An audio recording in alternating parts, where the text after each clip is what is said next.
Hello, this is Jill Swan from the Downingtown Library.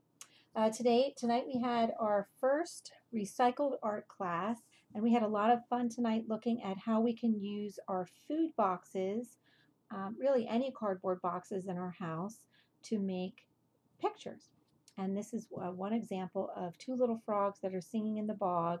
And we used all sorts of things from the kitchen. When we were finished with them, I cut them up, and you can see on the little frog here, these are nice and shiny. Those are from a Christmas card. This log here, I took off a, um, a pad of paper that we were all finished with. These wheat pieces, they came out of off of a cookie box. And we have some macaroni and cheese in here and some just regular macaroni for the rocks and things at the bottom of the log. And the background is just a piece of paper with a wash over it. There might even already be a picture on the back. So everything that we used here is recycled.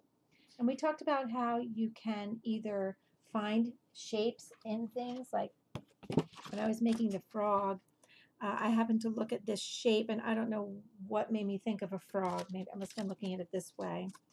And you see there's the tasty cake there. So you can look at boxes, like I might look at this and think that is like a teddy bear's belly or something. Or you can decide what you want to make and then try to find the boxes. When I looked at this inspired me to make a snail because of this shape here. So, and you can find all sorts of colors. You can find nice silver paper from packaging. There's all sorts of things you can find from your food boxes and gift cards.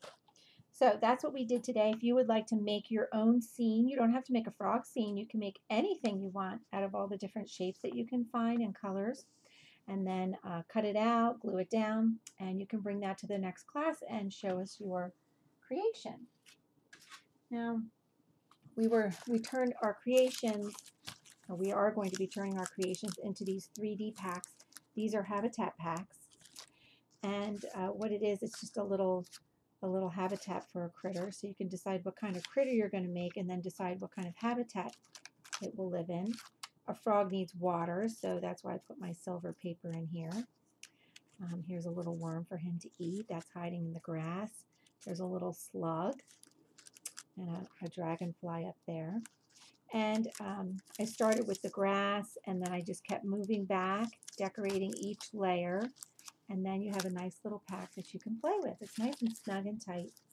So I want to show you how to make the cardboard folding for that. So if your child decides to make one of these habitat packs, you know how to fold the cardboard. So you start with a cereal box and you just cut the sides off, but you keep the bottom on because you want it to be a nice long strip. And I think that this 10-ounce box of cereal is probably the best size. You don't want it to be too big. And you can start here. The cereal company has done the first layer for you. This first layer is where I have my grass. See, there's a layer there. That's where I have my grass. I just have a few strips of paper that are snipped like grass, taped right down to that. So that's your first layer. And then you just want to go up a few inches and fold it, crease it well. And you're going to fold it then again, but you're going to make sure that the bottoms meet. Then you're going to go up a few inches from here and fold it. And then you're going to go down and once again make sure it meets at the bottom.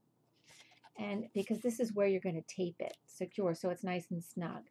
And then this one you can just tape, and we're going to tape it down right here. So this part would be taped right here, and then we would tape it right down here at the bottom so that we have a nice little pack. And now the kids can decorate it, like we've got water to put in here. And then you can use all sorts of things, like you can use things like this to make bushes and trees and grasses, all sorts of things. You can make other little critters, and then you'll have your little habitat pack. Now, if you decide to come to the next class in May, we will be making fabric cups and containers, And what I did is I took some fabric that we were not going to be using for masks. It's not the right kind of fabric. And we just cut it into little tiny squares. It does not have to be perfect. And some kids might be able to do this. Some kids will need help.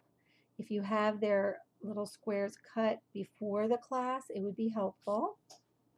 And you're also going to need to bring to class, well, you're going to need a lot of those to cover your container, a few layers of it. So you're going to need, I would need more than this. I just started this one.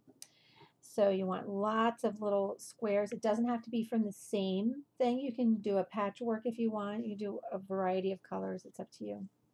And then you're going to need a container. This is just a plastic tomato container. And I started a layer on there so that I'm prepared for class. This one I had in a glass jar. You can do any plastic container or glass container. And so we will be doing that. We'll be starting those in May. So if you decide to come in May, you're going to need some fabric that's cut into squares, containers, and you also are going to need some sort of glue. Doesn't really matter what kind. It just needs to be like a school glue or Elmer's glue that we can add some water to. So that's what you're going to need. So I hope that you decide to come. It should be fun. I know when I made my little paper cup, my fabric cup, it was very satisfying. And it's sturdy enough. I could put pencils and things in there. All right. Thank you very much. And I hope you guys have a nice day. And I hope that you are having fun recycling. Take care.